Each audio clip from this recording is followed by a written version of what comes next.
recordarles que la próxima semana vamos a tener evaluación. ¿Okay? La evaluación la vamos a tener el día sábado. Así que el sábado vamos a tener las dos primeras clases y después empezar. ¿Okay? ¿Y miércoles tenemos de software? ¿Cómo? ¿El miércoles tenemos de software?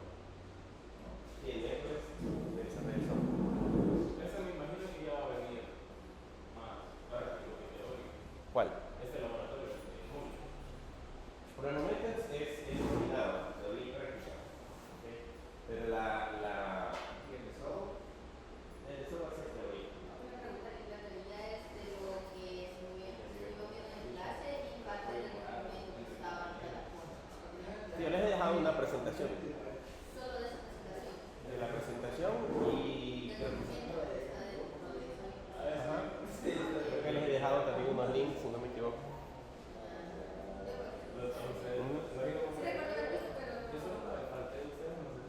Bien. Bueno, en la última clase estuvimos hablando acerca de las funciones, cómo estas podían ser mandadas a ejecutar desde la función principal. Y decíamos en esa clase que el objetivo principal de las funciones es hacer que el código no esté duplicado, crear bloques de código que me permitan en alguna medida organizar de una forma nuestros documentos y que podamos mandar solamente llamar esos bloques de código directamente desde donde sea necesario. Creamos por aquí una función, originalmente la función se llamaba saludar, que dice solamente bienvenidos a la Unicaes, y creamos otra que se llamaba saludar 2. Con esta, pues la diferencia es que ya tiene dos parámetros, tiene el parámetro nombre y tiene el parámetro edad, y decíamos de que en ese caso cada uno de esos elementos que nosotros hemos colocado acá necesitan obligatoriamente definirle el tipo. Aquí el parámetro nosotros obligamos a Kotlin a que el parámetro que recibimos es de tipo string, y en el caso de la edad obligamos a que el parámetro edad sea también de tipo entero.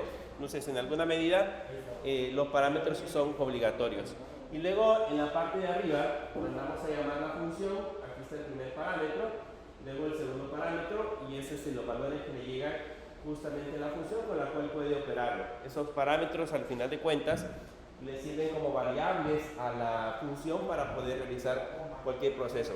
Lo que tienen que considerar es que esta variable nombre y esta variable edad existe solo entre estas llaves. Son parámetros que solamente están disponibles entre esta y esta llave, son variables locales. Entonces, para que no intentemos acceder a esas variables desde una parte donde no están disponibles. Vamos a seguir viendo un poquito más acerca de las funciones.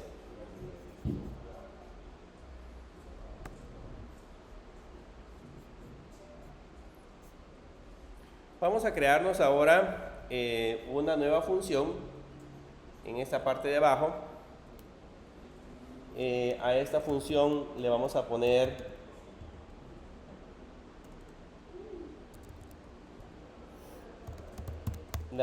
sumar, y esa función va a tener dos parámetros. El primer parámetro va a ser un valor entero y el segundo parámetro va a ser también un valor entero.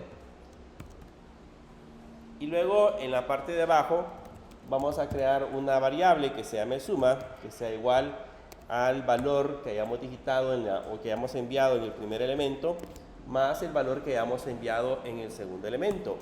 Y luego le vamos a poner que retorne el valor de suma.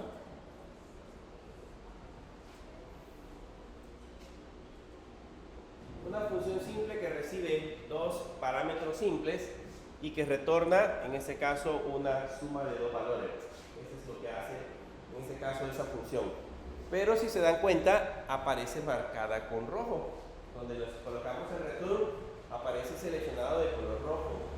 Y si ustedes colocan el puntero del mouse, lo colocan encima de la función para ver cuál es el error, ahí le dice que el valor no cuadra o no concuerda, que estamos intentando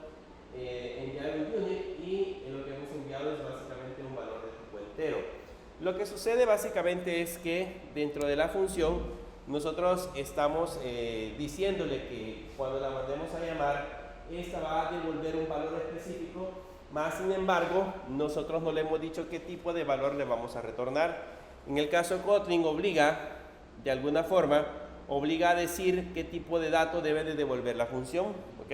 Entonces aquí lo que tenemos que hacer es colocarle dos puntos int después de definido los paréntesis. Aquí termina la definición de la función y después le ponemos dos puntos int y con eso le estamos diciendo que el valor que va a retornar es un valor de tipo entero.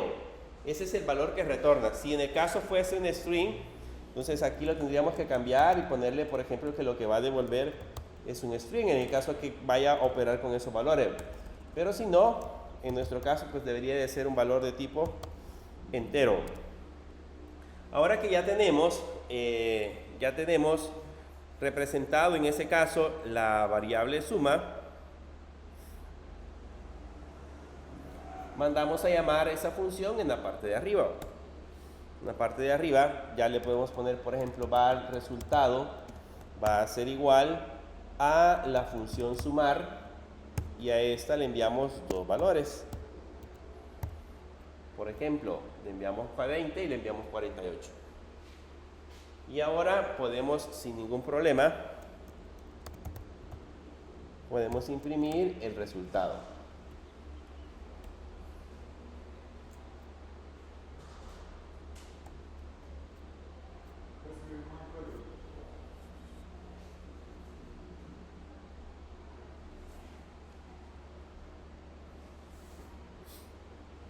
Ahí podemos imprimir el resultado.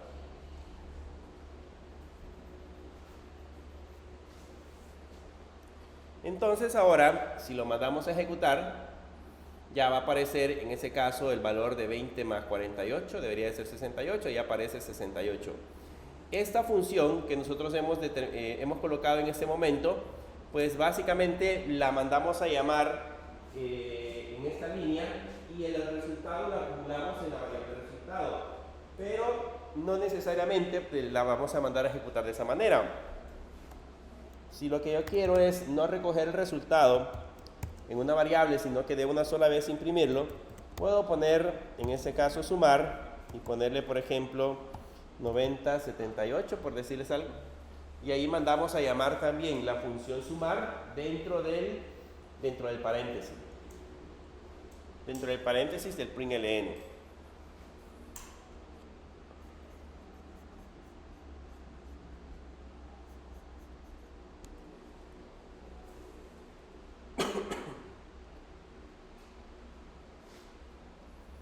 Ahora, esta es la otra forma de llamarlo. Ahora bien, hay situaciones en las que nosotros algunas veces definimos algunas funciones, pero muy simples. Son funciones muy básicas. O sea, funciones que probablemente solo realicen un cálculo matemático y que nosotros queremos de alguna manera agrupar esa función, ¿okay? O hacer más simple la definición de la función. Si se dan cuenta, por ejemplo, la función que hemos definido acá, que es la función sumar, esta función sumar internamente tiene solo para devolver la suma de estos dos valores. Eso es lo único que hace. Esto de hecho lo podríamos reducir y en lugar de poner val suma igual a B1 más B2, solamente podríamos poner return, perdón, B1 más B2. Podríamos nada más colocar el retorno. Pero hay otra manera en la que nosotros podemos definir una función de una forma simple. Si yo no voy a operar demasiado, si no voy a hacer demasiadas operaciones con esa suma, puedo definir, por ejemplo, la función de esta manera. La función se va a llamar restar, por ejemplo.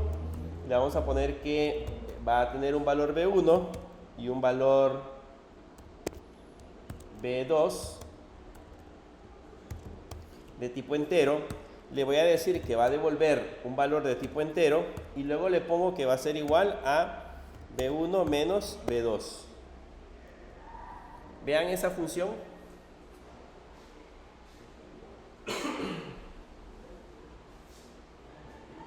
Esta es una función como tal. Al principio he puesto la palabra fun, pasa a ser una definición de una función. pero es más simple. Solamente le hemos puesto el valor 1, el valor 2, que es de tipo, y con él igual le decimos qué es lo que va a devolver. Entonces aquí ya no tengo que colocar llaves como en este otro ejemplo, ya no tengo que abrir llaves y cerrar llaves, sino que solamente colocamos la operación matemática que vamos a ejecutar. Entonces, si es una operación matemática simple o es un proceso simple que vamos a ejecutar, lo puedo hacer de esta manera. Con el igual, lo que va a hacer es que va a restar estos dos valores y eso es lo que va a devolver la función. Entonces, es una forma más rápida de hacer, en ese caso, el llamado de esa función. Si ahora nos vamos hacia arriba, en la parte de arriba, ya podemos mandar a llamar la función. Puedo poner un print ln, le puedo poner restar y aquí le puedo poner 39,16 y ya funciona. Entonces es una definición de una función mucho más simple.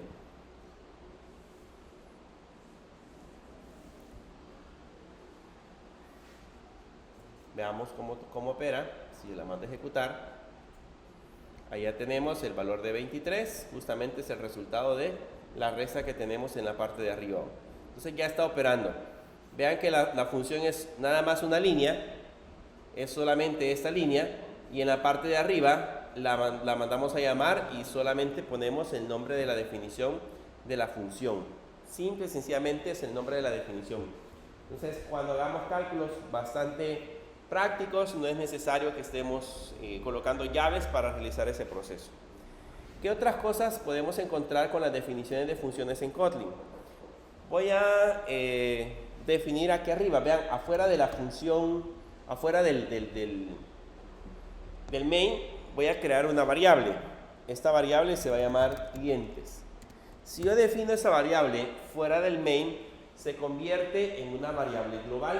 Eso significa que voy a tener acceso a esa variable desde cualquier función.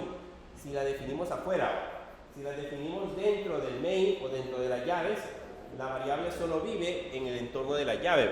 Pero si la definimos afuera, se convierte en una variable global para todo este código. Todo el código podría tener acceso en cualquier lado a esa función.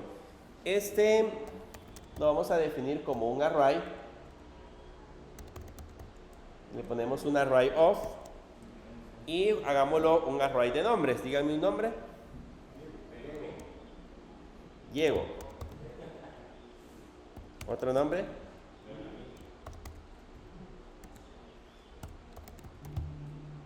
Benjamín. ¿Otro nombre? Wendy. ¿Y uno más?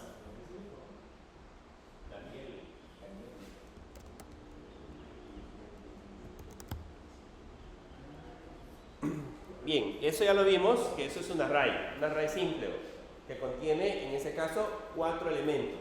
Tiene Diego, Benjamín, Wendy y Daniel. Solo son esos 4 elementos.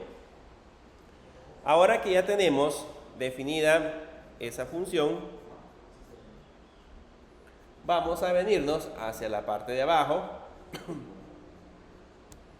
y vamos a crearnos una función que se va a llamar imprimir array, y a esta le vamos a colocar un índice, 2 puntos de tipo entero, y le voy a poner igual 0 y va a devolver un valor de tipo string.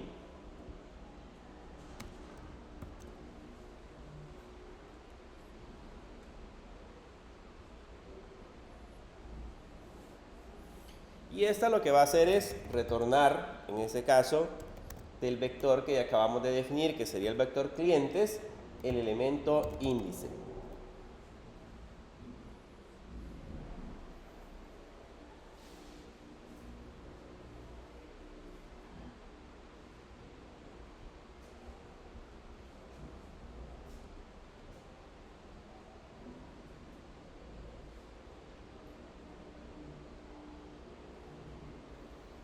Bien, ¿qué es lo que estamos haciendo acá? Arriba tenemos un array que tiene 4 elementos y estamos definiendo este que sería el parámetro, pero si se dan cuenta, a comparación de las otras funciones, en las otras funciones solo pongo el nombre del parámetro, 2 puntos y el tipo. Pero aquí pongo el nombre del parámetro, 2 puntos y el tipo, y le pongo un igual 0. Ese igual 0 lo que hace es decirle que este parámetro que yo estoy utilizando acá es un parámetro opcional. ¿Se acuerdan de los parámetros por defecto en PHP? Entonces es bastante similar a cómo funcionan los parámetros por defecto en PHP, funcionan aquí. Básicamente lo que hacemos es que este valor de acá va a ser un parámetro opcional. Cuando nosotros mandemos a llamar la función, si nos vamos hacia la parte de arriba, aquí yo ya puedo mandar a llamar la función imprimir array, así nada más. Solamente le ponemos println imprimir array y le puedo poner en la otra imprimir array y le puedo poner 3, por ejemplo.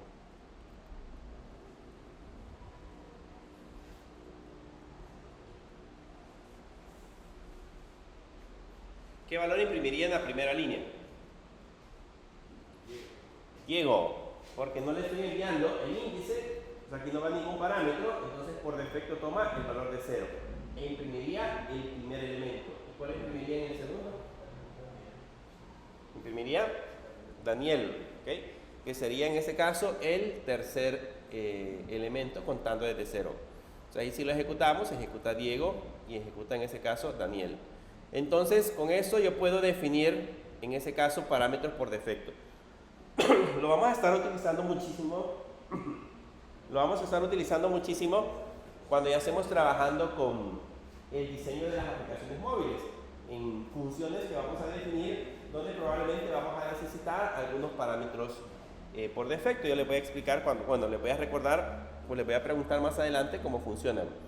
Pero hagamos otro tipo de función con un proceso un poco curioso en el caso de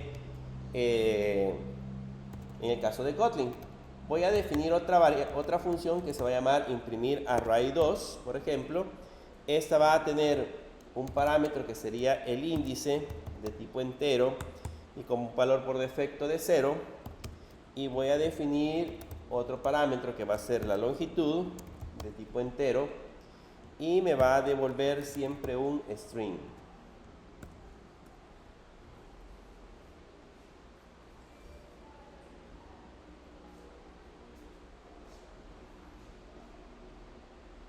¿Cuál es el parámetro obligatorio?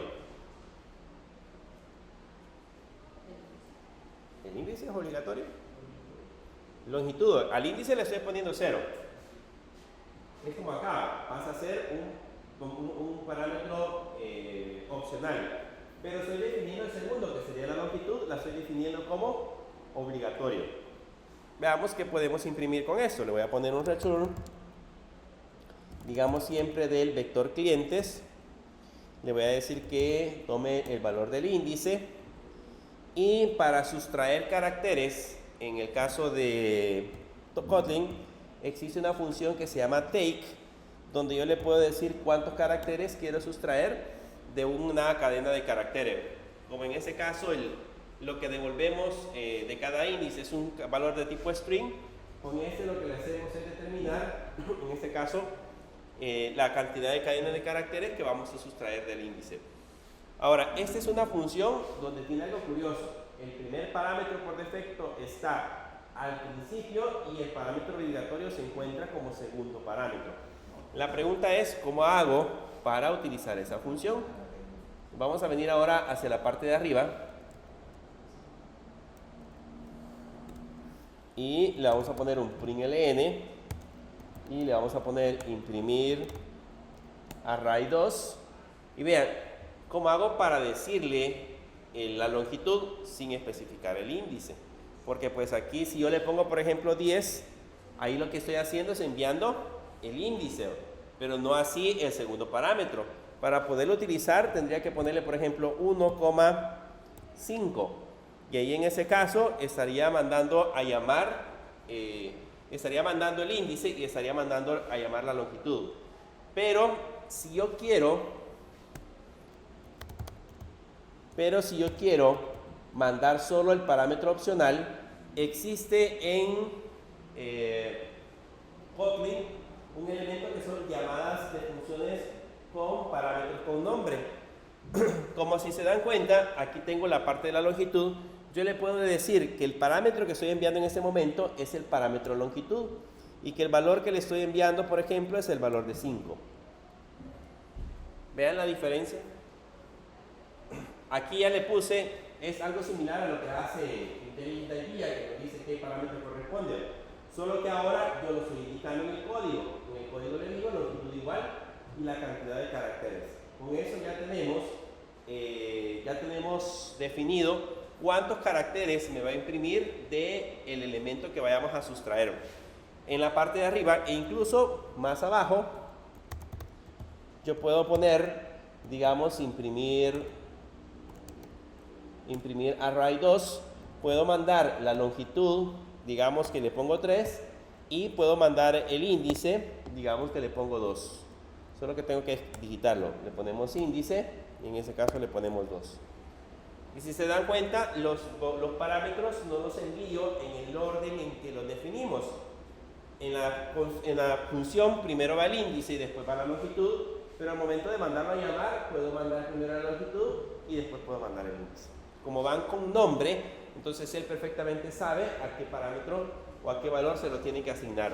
Entonces ahora sí, si lo ejecutamos, van a notar que en la primera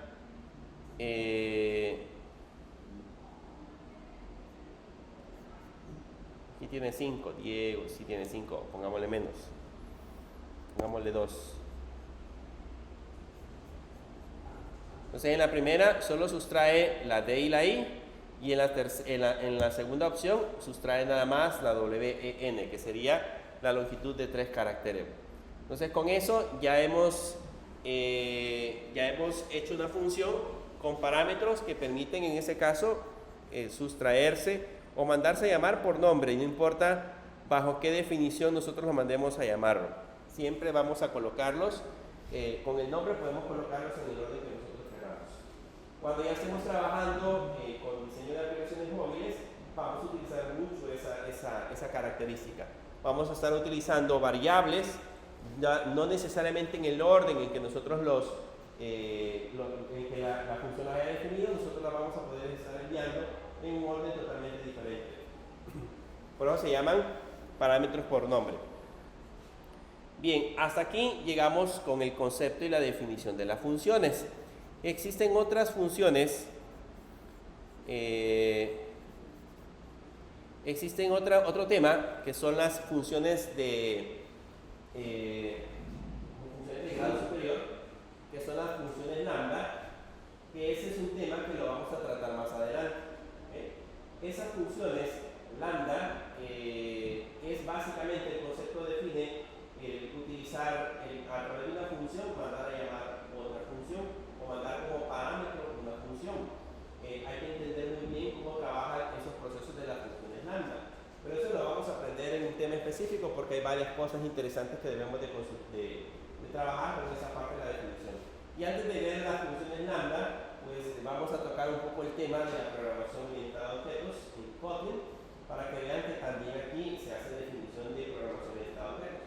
Pero, así como lo hicimos en Java, que aprendimos, digamos, las diferentes maneras en las cuales nosotros podíamos crear las definiciones de clases, la creación de objetos, las funciones y métodos, propiedades, y todo lo que vimos en Java. En el caso de Kotlin maneja esos mismos conceptos, pero agrega otros elementos adicionales que hacen que Kotlin sea un poquito más fácil, digamos, de entender en ese sentido. Entonces empecemos a trabajar con la definición de clases. ¿Se acuerdan de cuando les preguntaba cuál es el elemento fundamental de la programación orientada a objetos? Y el elemento fundamental es la definición de una clase. Lo que nosotros hacemos cuando empezamos a programar con programación orientada a objetos es que primero definimos la clase. ¿Y qué es una clase? ¿Qué es una clase? Lo hemos visto muchas veces en los diferentes lenguajes de programación. ¿Cómo definimos una clase?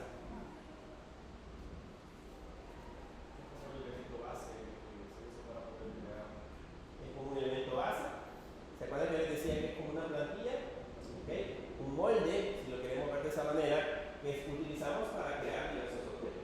Entonces, a partir de ahí, en ese molde nosotros definimos las características que van a tener todos los objetos que creamos a partir de ese molde. ¿Okay? Entonces, lo primero que normalmente creamos son clases. Vamos a crearnos aquí en SRC, vamos a crearnos un nuevo archivo. Le dan New, le dan Kotlin Class, Kotlin Class 5 y vamos a seleccionar por el momento File y a este archivo le vamos a poner clases. Ese es el archivo donde vamos a mandar a llamar las clases, pero por el momento le vamos a poner clases. Y en ese archivo nos vamos a definir la función main. Creamos la función main y desde ahí vamos a mandar a llamar las diferentes clases que vayamos a crear. Entonces, cuando vayamos a crear una clase, decíamos lo primero que debemos de hacer es crearnos la definición de la clase. Entonces, para eso vamos a crearnos aquí en esa parte de acá, ahora sí, un nuevo archivo. Este sí ya lo vamos a dejar con el nombre de class y le vamos a decir que la clase va a ser persona. Lo dejamos como clase y vamos a crear ahora persona.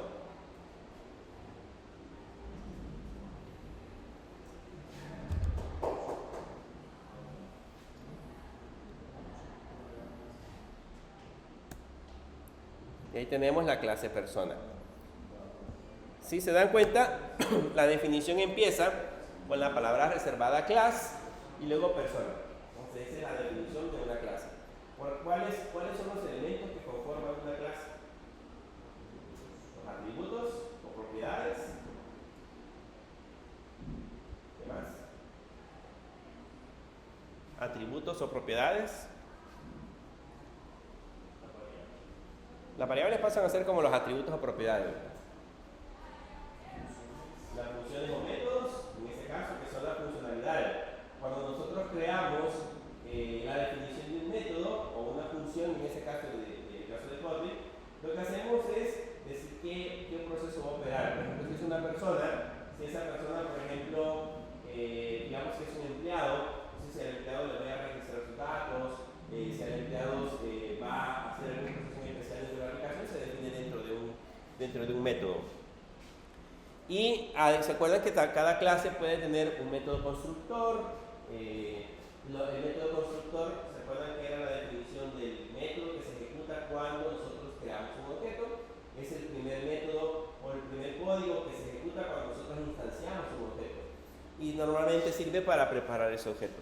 Entonces aquí vamos a definir primero las propiedades. Le voy a colocar val y la propiedad que en este caso se va a llamar nombre. Y este va a ser igual originalmente a comillas, comillas. Con eso ya le decimos que la variable o la propiedad va a ser pública. Si no definimos lo contrario, la propiedad se convierte en pública. ¿Se acuerdan que hay propiedades públicas, privadas y protegidas? ¿Cierto? Entonces aquí surge lo mismo, siempre hay propiedades públicas, privadas y protegidas.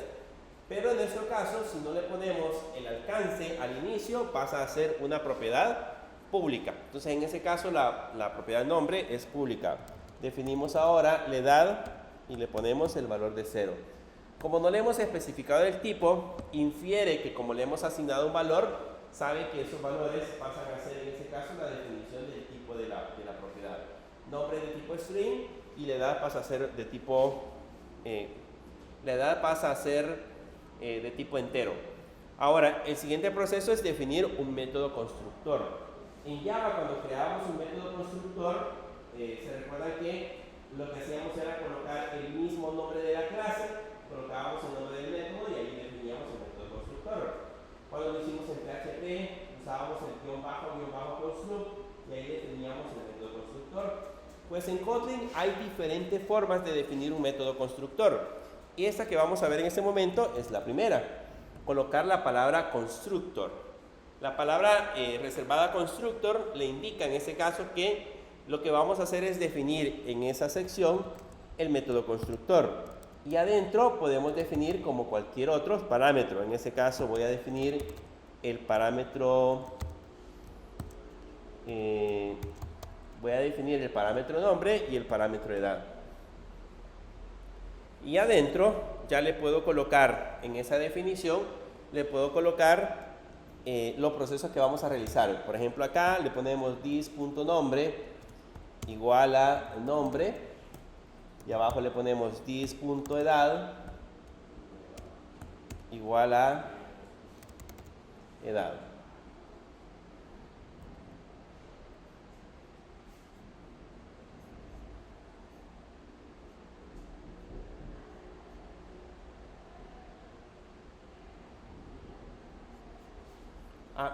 ¿Por qué creen que genera el error?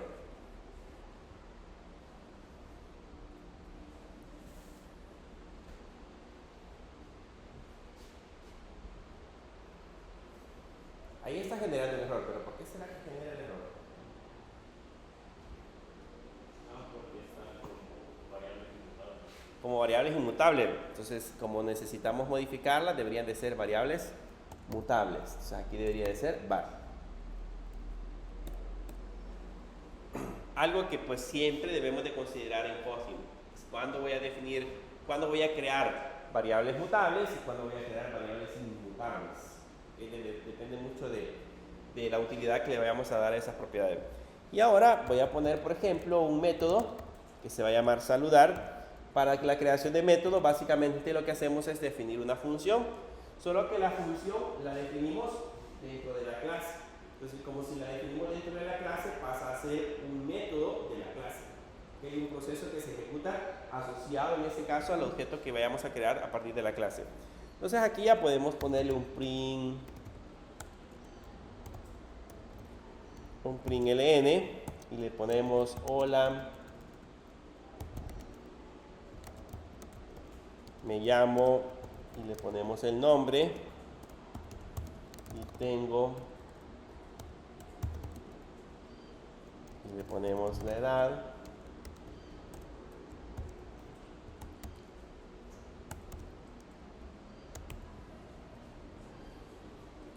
hola, me llamo, le va a aparecer el nombre y tengo tantos años de edad. ¿De dónde está sacando estas variables? Como no las tengo definidas aquí adentro, son las propiedades. ¿Okay? Aquí tengo acceso a las propiedades. Aquí podría haber colocado this.nombre o this.edad en el caso que quisiera tener acceso específicamente a esas propiedades. Si en el dado caso aquí hubiéramos colocado parámetros similares. Bien, ahora que ya tenemos definido el elemento, esta clase como tal que hemos definido no es ejecutable, ¿okay? Porque no contiene un método main, así como lo veríamos en Java, que si no le definíamos un método main, la clase no se convertía en ejecutable. Como este no tiene una función main, también se convierte en una clase no ejecutable.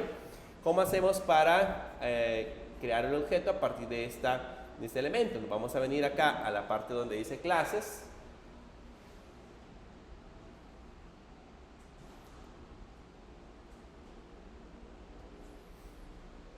Nos venimos a la parte donde dice clases y aquí nos vamos a crear ahora un objeto que se llame persona.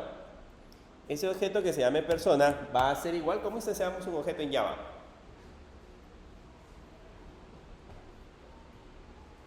Hace año y medio que vieron Java. Parecería, ¿no? Sí, ya tienen año y medio de estudiar. ¿Se acuerdan? Bueno, uno más reciente, PHP. ¿Cómo se hacía para instanciar una clase en PHP? Ese tiene medio año, o menos de medio año, meses. ¿Listo? Ocupamos el nombre de la clase, que en este caso sería persona, pero digamos si lo habíamos definido con mayúscula, entre paréntesis y mandábamos los parámetros. Teníamos que colocar el parámetro new, ¿ok? Pero en el caso de Kotlin no es necesario. Solamente coloco el nombre de la clase, abrimos paréntesis y colocamos y colocamos,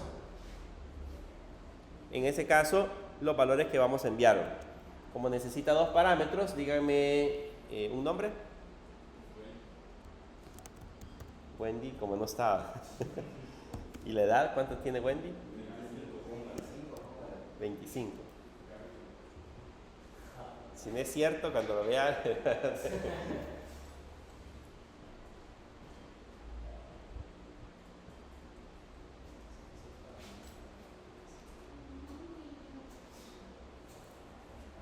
Y luego, en la parte de abajo, vamos a crear un print, vamos a poner un print ln. Y aquí, como ya tenemos acceso a esta persona, ya le podemos poner persona.nombre. Y con eso ya estamos teniendo acceso a esa propiedad. Como esa propiedad se convierte en una propiedad pública, le puedo poner persona.nombre igual y pongámosle Wendy, ¿qué es? Ver.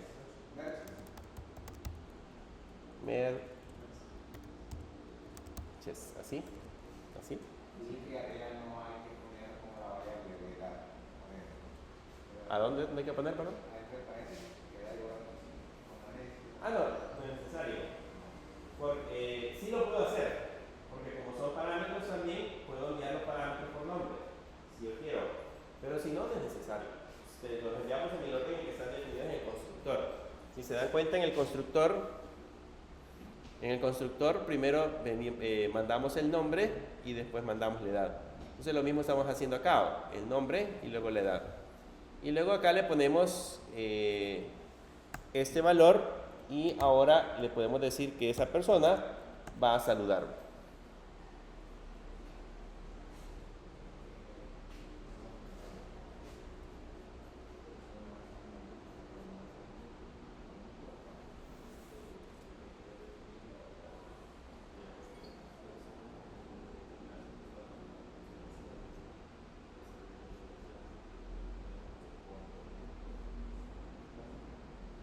Y ahora vamos a ejecutar este archivo. Solo que aquí...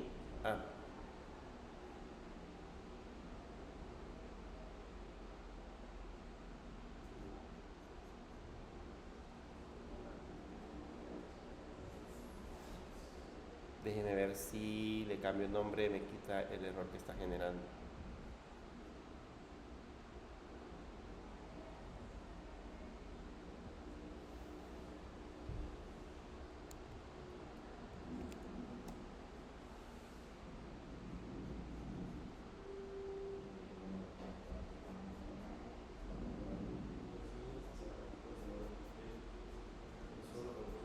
¿Sí se lo ejecuta a usted? ¿Sí? Aquí no. Déjenme cerrarlo. Una reiniciada.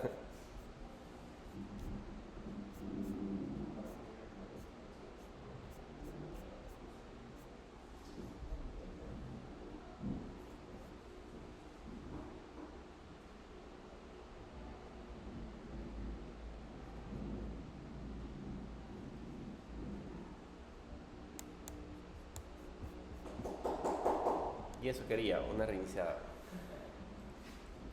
Bien, ahora sí, lo ejecutamos. Y ya tenemos, en el primer caso, imprimí el nombre, vean, aquí dice Wendy, y abajo me dice, hola, me llamo Wendy Merches, me tengo 25 años. Entonces ya ejecuta, en ese caso, el proceso de la definición de la clase. Creo que hasta ahí, para ustedes es juego de niños, porque pues básicamente es la definición de clases que normalmente nosotros empezamos a trabajar. Pero hagamos ahora algo más complejo.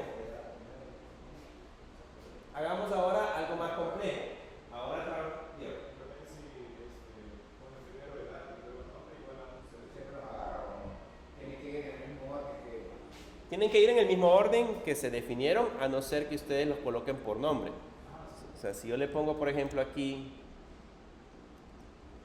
le pongo edad igual 25, y le pongo el nombre igual Wendy, por ejemplo, ahí sí van en orden diferente. Pero si no le coloco nombre a los parámetros, van a ir en el mismo orden en que los he definido. Y creo que en ese caso, como ya mandamos la información en los parámetros, pero posteriormente lo renombramos como menú images, es posible ponerlo así, sin meterlo en los paréntesis y ponerlo abajo. Sí, pero ya no tendríamos que tener un método constructor. Aquí es obligatorio porque tengo definido un método constructor. Entonces, en el método constructor he definido que necesito enviar esos dos parámetros, por lo tanto, cuando creo el objeto, defino esos parámetros. Si yo borro el método constructor, si borramos solo esto, entonces aquí persona lo puedo definir solo con paréntesis y no envío los datos. Pero como estamos obligándolo a que ejecute el método constructor, sí lo tengo que enviar. Pero en el caso del método constructor es opcional. Yo puedo quitarlo en este caso y la clase no lo tendría. Bien, hagamos algo, una clase un poco más compleja. Voy a definir aquí, vamos a crearnos una clase. Le damos nuevo, Kotlin class, le ponemos clase y a esta le vamos a poner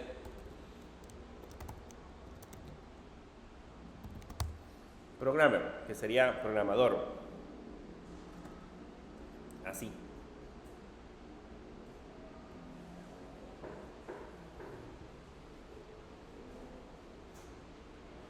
Bien, otra manera de definir un método constructor, ya vieron que puedo agregar la palabra constructor y me defino el método constructor. Pero en Kotlin yo puedo definir el método constructor en la definición de la clase, o sea, en la parte de arriba. En la parte de arriba puedo colocarle paréntesis y aquí puedo colocar la palabra val y decirle que voy a definir un método constructor que va a ser una propiedad que va a ser, en este caso, la edad. Voy a definir en ese caso el nombre, la edad de tipo entero y voy a definir los lenguajes de programación.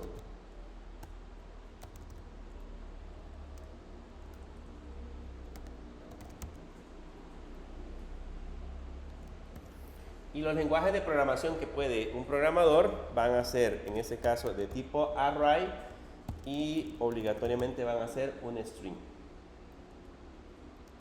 Esto, para no hacerlo en una sola línea, lo podemos hacer en varias. Puedo hacerlo así, ¿verdad? Le doy enter acá, le doy enter acá y le doy enter acá y funciona igual. ¿Ok? Puedo hacerlo en varias líneas. Si siento que es más ordenado, que me cuesta menos identificar las variables, porque imagínense que sea un montón de propiedades, voy a definir hacia la parte izquierda, de derecha a izquierda, voy a definir un montón de texto. Pero si en ese caso lo quiero hacia abajo, puedo hacerlo de esa manera. Ya tenemos ahora ya tenemos el proceso. La diferencia con este método constructor es que yo no puedo operar con las variables. Aquí hay que ponerle al language, le falta el val para que sea una propiedad. Si no le pongo el val, se convierten en variables internas y que solamente están dentro del método constructor. Entonces se convierten como en parámetro. Así que debo de agregarle la palabra val para especificar que es una propiedad. Entonces, en este caso les decía que la diferencia entre persona del método constructor que teníamos acá y este que tenemos aquí es que aquí no puedo operar. Aquí ya sabemos de que lo que yo mande en el primer parámetro va a estar en la propiedad name, el segundo parámetro en la propiedad age y el tercer parámetro en la propiedad language. Mientras que aquí yo podría operar. Yo podría hacer alguna operación sobre estos parámetros, validarlos, por ejemplo, antes de poderlos asignar, etc. Sin embargo, acá no lo podemos hacer. Pero, pues, cuando normalmente el método constructor se encarga solamente de asignación de propiedades, esa es la manera más fácil de definirlo, más práctica, para no estar colocando this.nombre igual, this.edad igual y así sucesivamente. Esa es la manera más práctica. Bien, pongamos una función.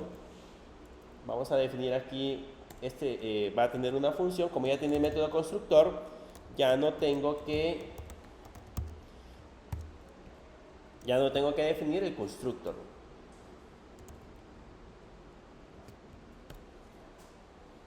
vamos a poner la opción para imprimir los lenguajes.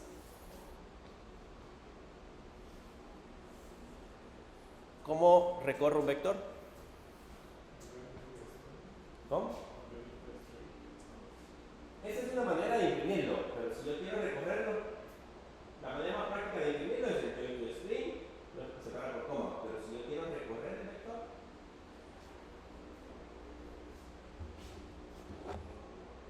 podemos hacerlo con un for. ¿Se acuerdan de que yo podía definir un for? Por ejemplo, la variable i y ponerle in language, por ejemplo, y luego aquí la variable i toma los valores del vector. Esa es una manera. También la otra manera que vimos es que en ese caso el vector tiene un método que se llama for each y adentro colocamos lo que se le conoce como una función lambda, que también es otra manera de recorrer un vector. Lo vamos a hacer con el for each y acá le vamos a poner println y le voy a decir estoy programando en... ¿Se acuerdan que cuando usamos llaves en estas funciones existe un parámetro que no lo vemos, pero que por lo general es por defecto el it? ¿Okay? Ya más adelante, cuando veamos las funciones lambda, vamos a aprender a cambiar el nombre de ese parámetro, pero por el momento, la mayoría de ocasiones cuando coloco estas llaves, adentro existe un parámetro oculto que se llama it. Por defecto lo colocas de esa manera Kotlin. Entonces, ¿qué es lo que hacemos acá? Si yo envío 3 lenguajes de programación, me va a recorrer esos 3 lenguajes de programación. Me va a decir, estoy programando en Java, PHP, Python o lo que sea. Bien, ahora que ya tenemos definido el objeto, vayámonos ahora a clases y vayamos a crear el objeto. Nos venimos hacia acá y vamos a crearnos el objeto, el programador 1, que va a ser igual a la clase programmer, y esa clase programmer tiene en este caso 3 parámetros. Esos 3 parámetros, el primero es el nombre. Díganme, pongámosle ahora un nombre de algún artista. ¿Quién ponemos? Messi. Es artista del fútbol. Ponemos a Messi. Nadie sabe de programación, pero vamos a asumir que sabe que puede programación. Messi, ¿cuántos años tiene Messi? 37, creo yo. ¿Cómo? 35. Le vamos a hacer el favor. 35. Y Messi, ¿qué lenguajes puede? Para ponerle los lenguajes hay que poner un array of y ponerle entre comillas, como son cadenas de caracteres, los lenguajes que puede. ¿Qué lenguajes puede? Le vamos a poner que puede Java, le vamos a poner que puede Kotlin y le vamos a poner que puede JavaScript. Y esto, para hacerlo más simple, también lo podemos separar en línea. Podemos poner abajo, le damos Enter, y aquí Enter, y aquí Enter, y ahí tenemos separados los parámetros. Y ahí tenemos el programador.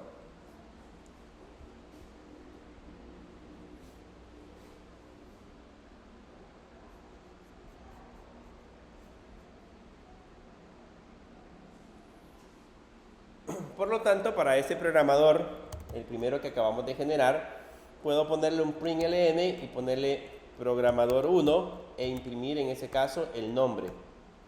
Ponerle, por ejemplo, P1 o programador 1 que imprima los lenguajes, por ejemplo.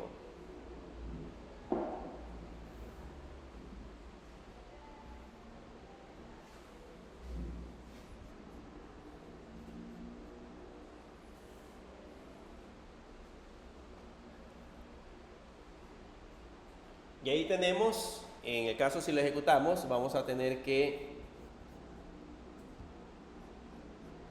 para el caso me aparece el nombre que sería Messi y dice que está programando en Java, Kotlin y JavaScript. Ahora bien, en estos nombres que yo tengo acá, podría enviar cualquier valor, ¿cierto? He escrito el nombre de lenguaje de programación, pero podría enviar cualquier otra palabra que no tenga que ver nada con el lenguaje de programación. ¿Se acuerdan o vieron ustedes en MySQL o en las bases de datos vieron un campo de tipo enum? ¿Sí? ¿Se acuerdan que en los campos de tipo enum, en las bases de datos, yo puedo colocar una lista de valores que va a tener el campo que nosotros vamos a almacenar? Entonces yo solamente puedo suministrar un valor de esa lista que nosotros agregamos. Entonces aquí yo puedo hacer algo similar, puedo crearme una clase que contenga una lista de valores que limite de alguna manera la información que yo voy a enviar en ese array list. ¿Cómo hacemos ese proceso? Vamos a regresarnos a la clase programador y aquí abajo, en la parte de arriba, por acá, nos vamos a crear un enum class. Ese va a ser como un elemento interno de la clase y a esa clase le vamos a poner language y abrimos y cerramos llaves.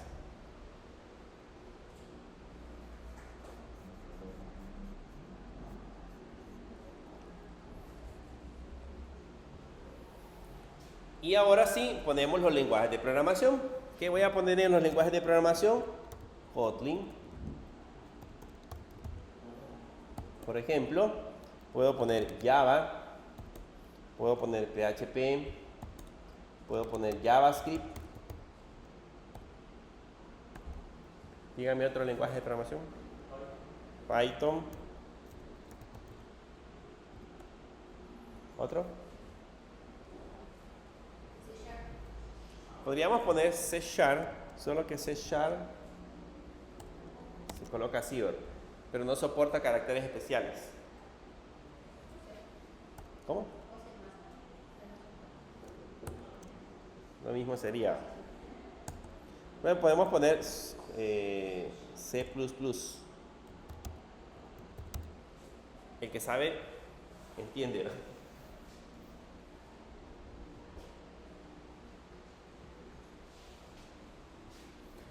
Y ahí tenemos los lenguajes de programación.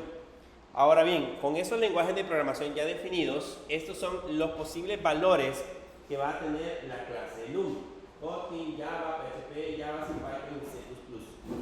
Estos son los valores que vamos a obligar, en este caso, que sean suministrados dentro de los lenguajes. Entonces lo que hacemos ahora es que cambiamos el parámetro que tenemos en la parte de arriba, que sería el string. Ya no le decimos que vamos a suministrar, en ese caso, ya no le decimos que vamos a suministrar valores a string, sino que vamos a suministrar valores de la lista de language.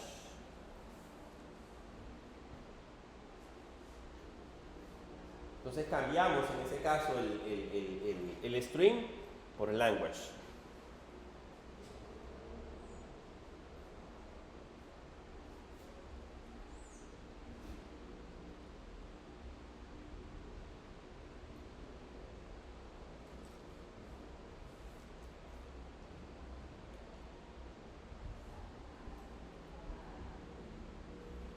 Y ahora que ya tenemos modificado la parte de language, si nos vamos ahora a clases, van a notar que ya aparece de rojo.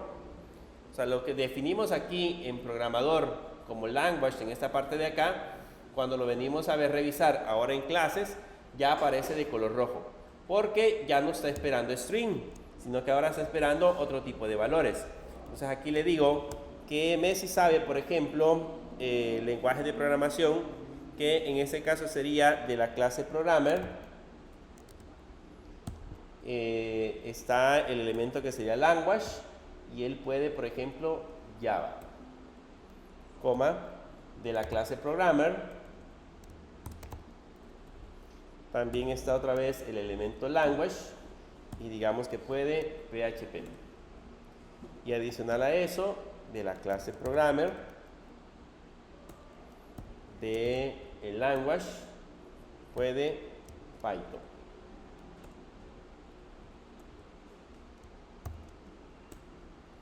Voy a poner en varias líneas para que no se vea desordenado.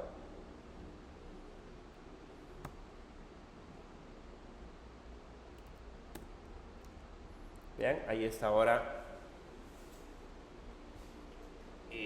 la aplicación. Entonces ya le estamos enviando un array, solo que este array que le estamos enviando, la lista de valores, son las que nosotros definimos en la otra parte, nosotros elementos. Entonces ya son elementos fijos. O sea, en otras palabras, definimos elementos que no pueden cambiar. Lógicamente, esa lista o estos elementos se los vamos a dar en la documentación oficial a quien vaya a utilizar nuestra clase para decirle que son los únicos valores que puede enviar. Pero de alguna manera esa es la forma en la que nosotros vamos a especificar esos datos. Si ahora lo ejecutamos, siempre nos va a aparecer la misma información. Vean, nos va a aparecer estoy programando en Java, en PHP y en Python. Pero ¿de dónde extrae esos valores? Los extrae directamente de la clase Programmer, de este elemento que tenemos acá como un enum class. ¿Ok? Hagamos un poco más complejo la parte de la definición de la clase. Y digamos, por ejemplo, que le voy a agregar un parámetro adicional, le voy a poner aquí una coma y voy a agregar otro parámetro que se va a llamar friends. Friends le vamos a decir que va a ser un array y lógicamente van a ser programadores. Estoy colocando la misma clase, vean, de la misma clase que ya definimos, significa que los objetos que le voy a enviar van a ser programadores, ¿ok? Pero esos programadores que vamos a enviar pueden ser o puede hacer que tenga o no tenga amigos. Pregunto, ¿los programadores en teoría tienen amigos? Sí. Debería. Pero según según la historia, no son tan amigos. ¿Cómo?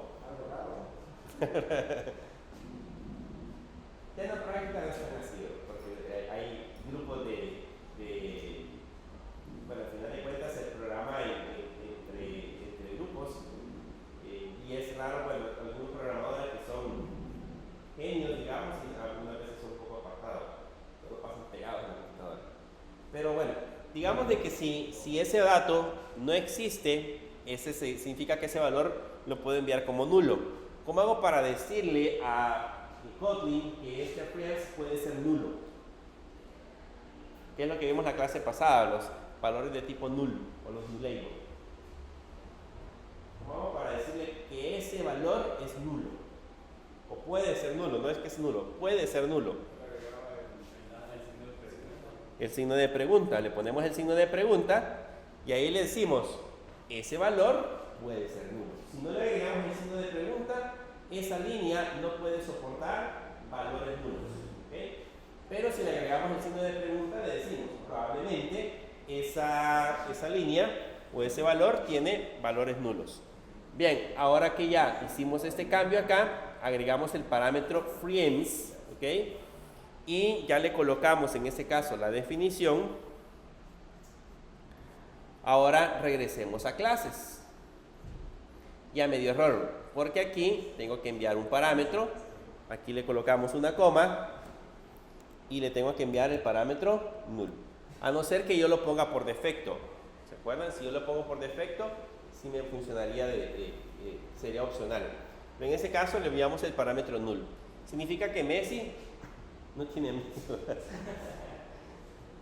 Él no tiene amigos.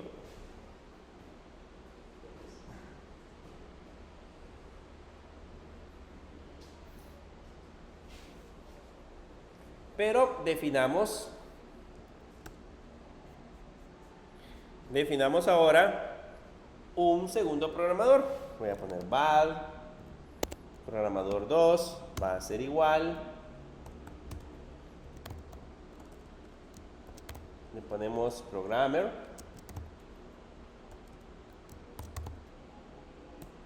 Que sería el programador.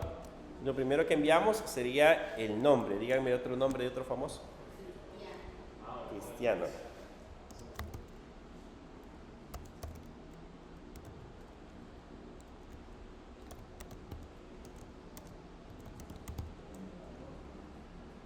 ¿Cuántos años tiene Cristiano?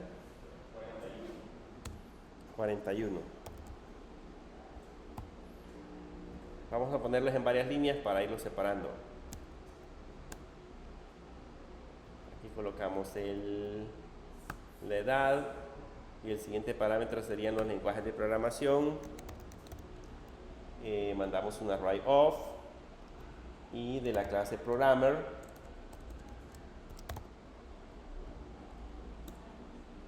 le decimos que el lenguaje que puede sería, por ejemplo, C++. Solamente le vamos a poner 2. Y de la clase programmer, de los lenguajes que puede, le vamos a poner que puede JavaScript.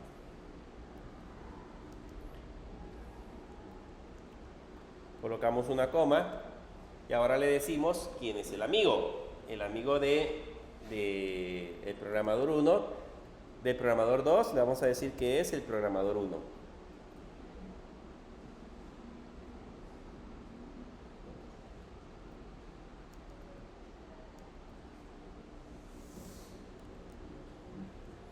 Vamos a poner esto en varias filas.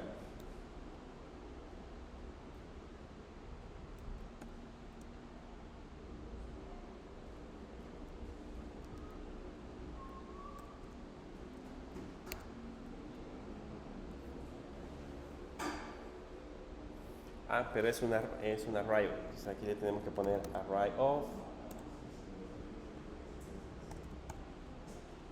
P1. Así va.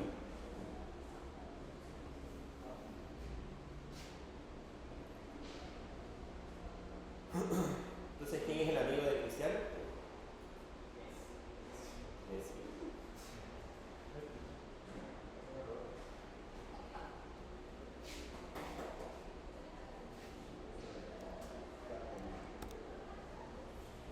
Entonces, ya con eso, fíjense lo que acabamos de hacer. Esta clase se llama programmer, ¿ok? Y dentro de la misma clase programador estoy enviando un objeto de la clase programador. O sea, dentro de la misma clase estoy enviando un objeto de ella misma. Por lo tanto, las mismas propiedades que tiene programador 2 son las mismas propiedades que tiene programador 1. Por lo tanto, programador 2 va a tener un nombre, una edad, lenguaje de programación y va a tener amigos. Y en el caso del programador 1 también tiene un nombre, una edad, lenguaje de programación y amigos. Solo que en el caso de amigos de programador 1 lo mandamos como nulo. Esa es la diferencia. Pero, por lo tanto, con esos valores que ya tenemos ahí, podemos colocar un print ln y decirle, por ejemplo, entre comillas,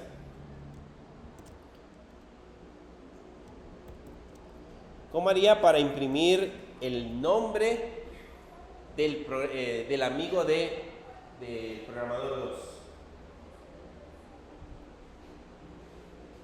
Aquí puedo enviar varios amigos, yo he definido varios, pero quiero enviar el primer nombre. Le puedo colocar en ese caso programador 2 punto, la propiedad que almacena los nombres de los amigos es la propiedad freeEms punto, ahí tiene un método, como es un vector, tiene un método que se llama first, que devuelve el primer elemento, entonces le puedo poner first, eso me va a devolver el primer programador que esté como amigo, y como ese tiene una propiedad, le puedo poner punto name, ¿ok? Y luego aquí le ponemos es amigo de, y sacamos el nombre del programador 2. ¿Por qué me aparece aquí el signo? Bueno, me aparece el subrayado de rojo.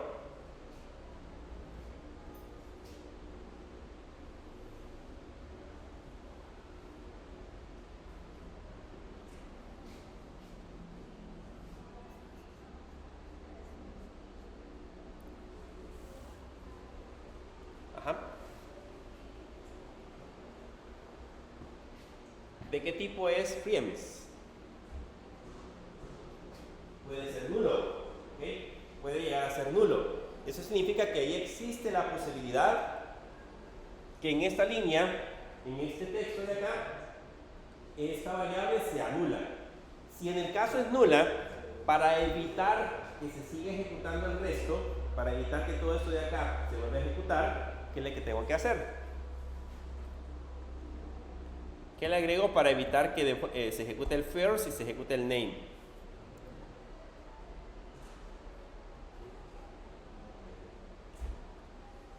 ¿Se recuerdan?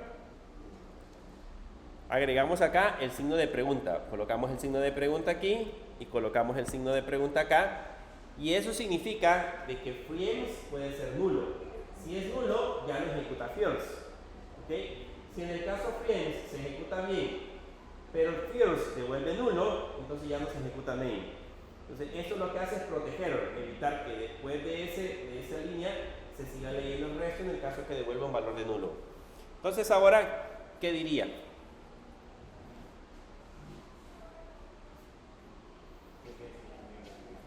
Que Messi es amigo de Cristiano. ¿Por qué Messi? Porque en el caso programador 2, aquí tenemos programador 2, estamos sacando los amigos del programador 2. ¿Quiénes son los amigos de programador 2? El programador 1. Sacamos el primer elemento porque aquí puede ser un vector y enviamos en este caso el nombre. Entonces aquí el nombre del programador 1 es Messi. Le dice que es amigo de el nombre del programador 2, que es Cristiano Ronaldo. Entonces ahí aparece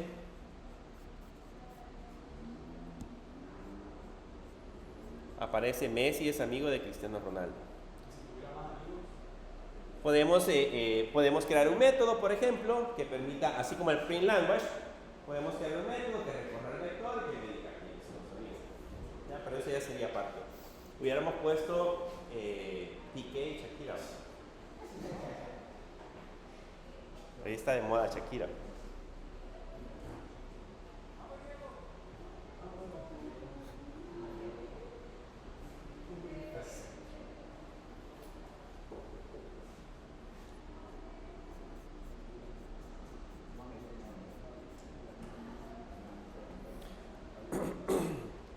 Bien, veamos otras características de la clase enum.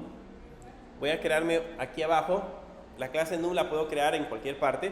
Voy a crearme aquí abajo una clase enum y le voy a poner directions. Y pongamos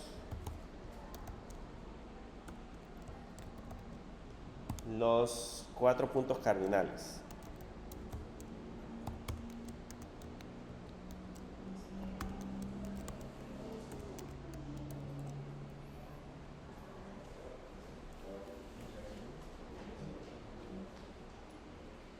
Si se los pueden en inglés: norte, sur, este y oeste. Y pueden distinguir dónde está el este y dónde está el oeste.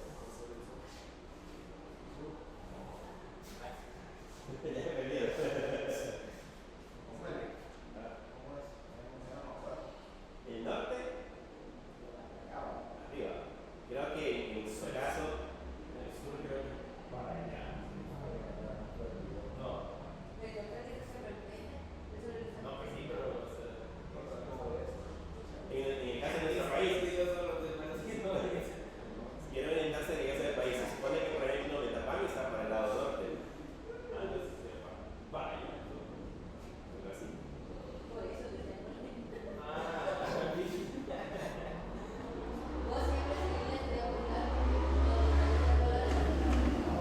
¿Dónde está qué, perdón? La estrella polar está siempre en el norte. Entonces ahí vas a saber.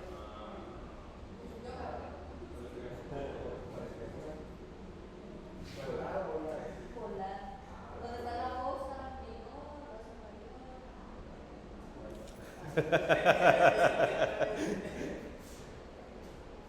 Bien, ya que tenemos definido una clase enum, hemos definido otra clase enum porque quiero que veamos otras características. Vamos a definir una función que se va a llamar enum class. Y en esa enum class voy a crearme, en ese caso, una variable que se va a llamar user direction. dos puntos que va a ser de tipo direction, que es la que hemos creado en la parte de arriba, una clase, y que originalmente le voy a poner el valor de nulo. ¿Okay? Como le he puesto el signo de pregunta, significa de que ese objeto, en ese caso, puede ser nulo. Ahora vamos a imprimir. Vamos a poner un println y le voy a colocar dirección, dos puntos, e imprimimos user direction.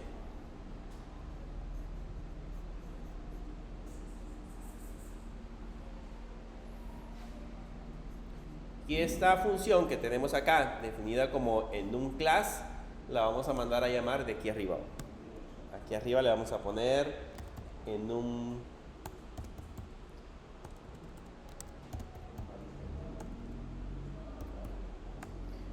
class. Entonces, en ese momento, si yo le he definido como nulo, en ese momento lo que va a imprimir es justamente eso, va a imprimir el valor de nulo. Si lo ejecutamos, van a notar que aquí aparece dirección igual nulo, aparece como nula. Pero, ¿qué pasa, por ejemplo, si a user directions le agregamos una dirección?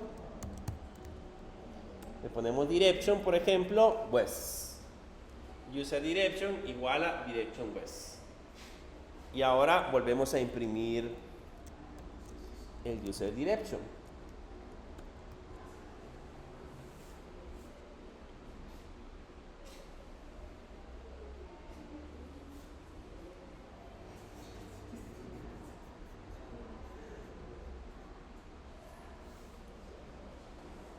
Si ahora volvemos a imprimir el user direction y lo ejecutamos, se van a dar cuenta que aquí aparece null y ahora aparece west, ¿okay?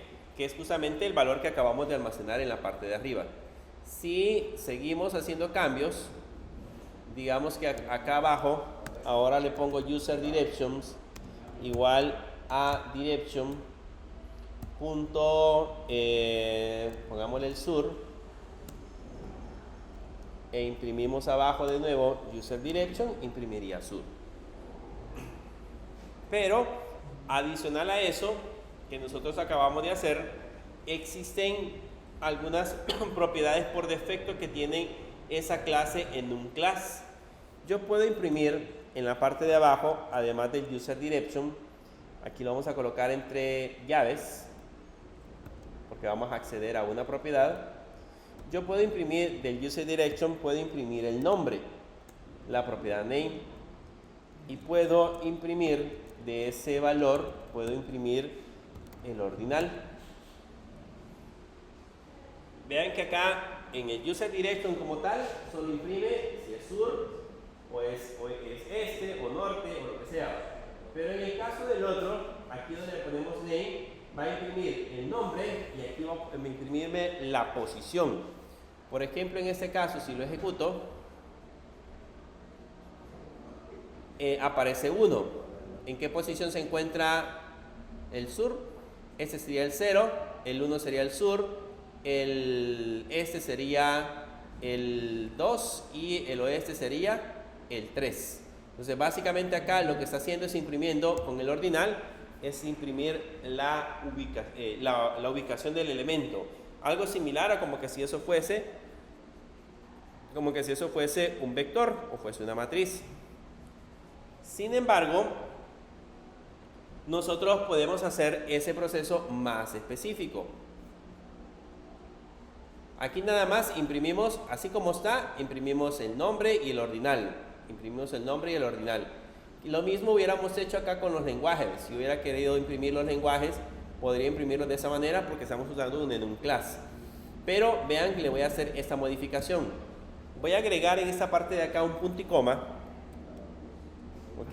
Voy a agregar un punto y coma. Y luego en la parte de abajo voy a agregar una nueva función. La función se va a llamar description y va a devolver un valor de tipo string. Y luego puede utilizar la sentencia when, ¿se acuerdan de la sentencia when? Y decirle, por ejemplo, que evalúe el valor que tiene actualmente la función. Entonces le vamos a decir, si en el caso es norte, entonces que devuelva la dirección es norte. En el caso que en lugar de north sea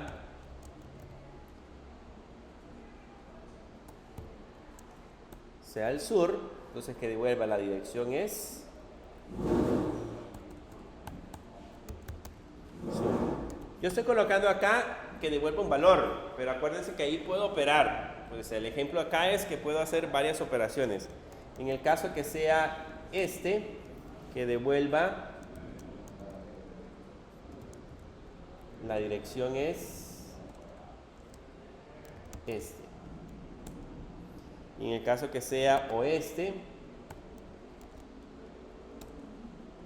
que devuelva la dirección es oeste. ¿Ok? Pero bueno, ahí nos genera un error porque esto debería de ser el valor que va a retornar. Entonces le puedo colocar acá return para que devuelva justamente ese valor. Yo he puesto texto, que devuelva texto, pero esto yo lo puedo asociar con cálculos. Les voy a poner un ejemplo. Imagínense que ustedes quieren ubicar un elemento en el mapa. En el mapa ustedes saben de que está la ubicación, ahí es más fácil de identificar norte, sur, este, oeste, por, digamos, la manera en como nosotros colocamos el mapa en el celular. Imagínense que nosotros queremos que un icono se ubique hacia el norte o se mueva hacia el sur o al oeste o al este, pero haciendo ciertos cálculos. Aquí yo puedo decirle cuántos grados, por ejemplo, puede girar para que se muestre en esa posición. Entonces aquí puedo poner una fórmula en esta línea. En lugar de esto puedo colocar una fórmula y devolver un valor. Yo ahorita estoy devolviendo una descripción. Pero si ahora nos vamos hacia la parte de abajo e imprimimos este valor, aquí en lugar de ordinal le ponemos punto descriptions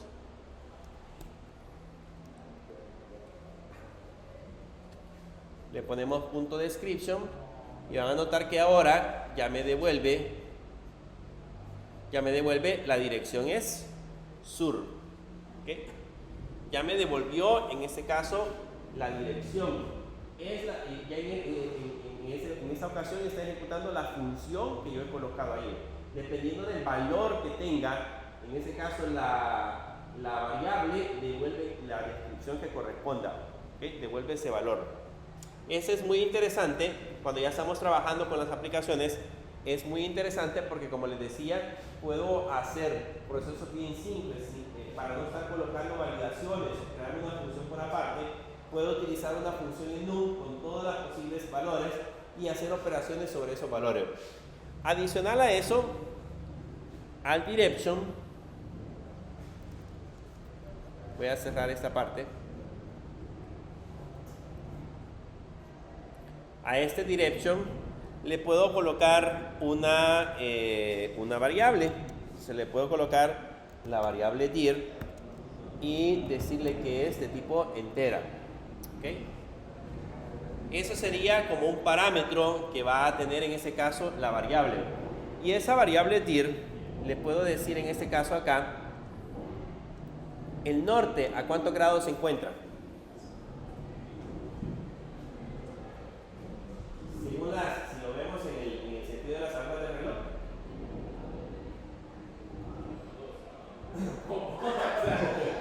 Está a los 0 grados. Empezamos desde los 0 grados. No. Si empezamos desde el norte, empezamos a los 0 grados. Entonces aquí le podemos poner 0 grados. El sur a 180 grados. El este a 90 grados y el oeste a 270 grados.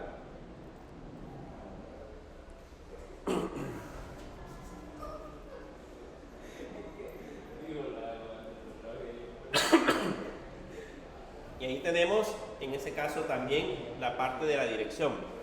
Tenemos el norte, el sur, el este y el oeste. Ahora, ¿qué cosa podemos hacer con ese valor? Porque pues básicamente aquí hacemos lo mismo, le asignamos un valor específico a la variable. Si venimos hacia acá y ahora copiamos este valor y en lugar de esto le decimos que nos imprima la dirección. Bueno, aquí aparece en rojo porque esto no es público, tenemos que hacerla pública.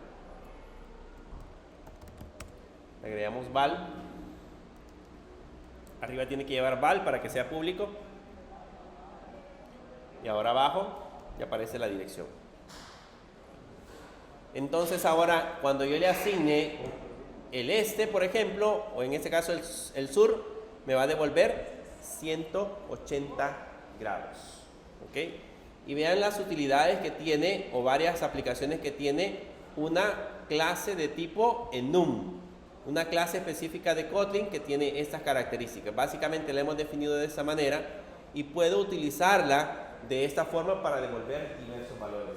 Nos va a ser muy útil cuando ya estemos trabajando con la parte de los diseños de la aplicación móvil, para indicarle de alguna manera cómo queremos que se especifiquen los valores, cómo queremos que se dibujen los valores. Esto, de alguna forma, hace que sea mucho más práctico el desarrollo de las aplicaciones y se escriba menos código. El objetivo principal es digitar menos código. Ahora, ¿qué cosas nos hacen falta ver de la programación orientada a objetos? No hemos visto herencia, no hemos visto polimorfismo, que es parte de lo que trabajamos en el proceso de desarrollo de las aplicaciones. No hemos hablado de interfaces que sirven también para el desarrollo de herencia múltiple, si nosotros lo queremos ver de esa manera. Entonces hay varios elementos que todavía nos hacen falta definir. Entonces acá básicamente solo vimos la parte esencial de las definiciones de clases, pero nos hace falta agregar los otros elementos. Eso lo vamos a ver el día de mañana. Vamos a seguir trabajando con la definición de clases y ver elementos un poco más complejos. Por el momento nos vamos a quedar hasta ahí.